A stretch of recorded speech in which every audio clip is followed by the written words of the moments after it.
Speaking of the House, Republican Congressman Eric Cantor of Virginia is the House Minority Whip. Kevin McCarthy of California is Deputy Whip.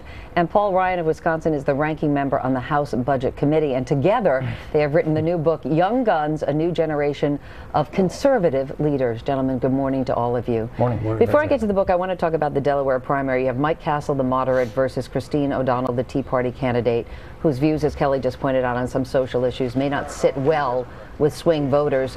Castle has said if O'Donnell wins today, this primary, then the Republicans will lose the seat in November. Eric, do you agree with that? Yeah, Meredith, what's going on now across the country is obviously people are very upset with Washington. They're tired of politicians who have made promises that they just can't keep.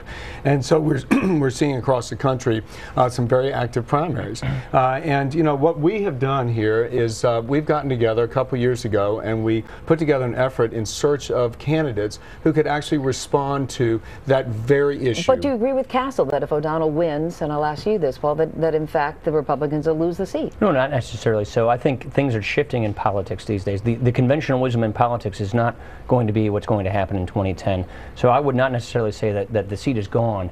It's probably going to be more challenging, more competitive, but Delaware voters all over America are really upset with the fiscal direction of this country. Are you, who are not members of the Tea Party, worried about the influence of the Tea Party? No, you look, what's happening here is Tea Party is organically grown. It's individuals getting out, frustrated with where this country is going, not seeing solutions out of Washington. It's a real challenge for anybody who's an incumbent. So that's a tough part for Republicans in a primary.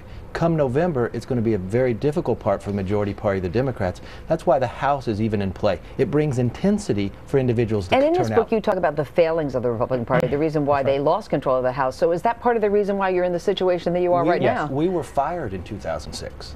And part of what this is about, Young Guns, is finding candidates that will run on ideas and actually solve problems using the conservative beliefs. And I think that's a fundamental difference you'll find in this election. One of the key issues also heading into the midterm elections is this expiration of the tax cuts, Bush's tax cuts. And over the weekend, your leader, I guess, your boss, Minority Leader John Boehner, said that he would support tax cuts for just middle income earners if that was his only option. Yesterday, he took that back. He did an about face. Why?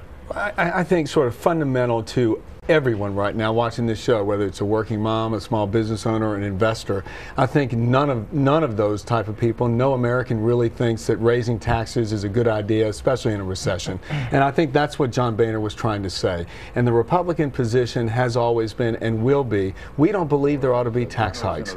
And so I do think, Meredith, you're right, that's going to be a critical issue over the next several weeks as we go back to Washington. And yet these tax cuts have been in existence for quite a while, these Bush tax cuts. If they were designed to stimulate the economy and to create jobs, they didn't succeed. So what's so good about them? Well, Meredith, first of all, remember, half of all small business income will have a huge tax increase in January. 70% of our jobs come from small businesses. So the last thing you want to do in an economy like this with 9.6% unemployment is have a big tax increase on small businesses, which is the engine of job creation in America. That is not good policy. The problem with this January tax increase is it's followed up with another tax increase in 2013. So we think the fiscal direction of this Congress, of this country, is in the wrong way. That's part of the reason why we wrote this book, is to say, look, when we were in the majority the last time, we didn't do things right. We need to own up for that, and we want to have a fiscally conservative majority if we're given the opportunity to lead, and that is the whole point. Raising taxes in this kind of economy is a bad idea. Kevin, let me ask you, 49 days away from the election, if you look at the polling, Republicans in a generic ballot against Democrats hold about 7-point advantage.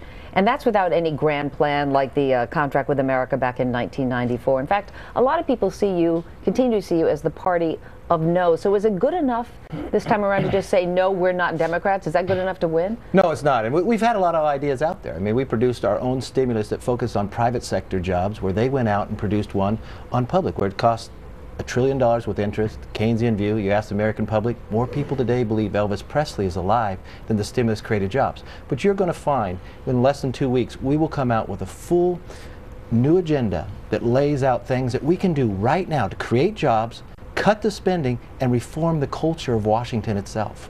Well, congratulations on the book, by the way. Young Guns, huh? How old are you guys? Listen, we want to take the opportunity to do the promotion here. Thank you for that. Not answered. Congressman Eric Cantor, Kevin McCarthy, and Paul Ryan, thank you all.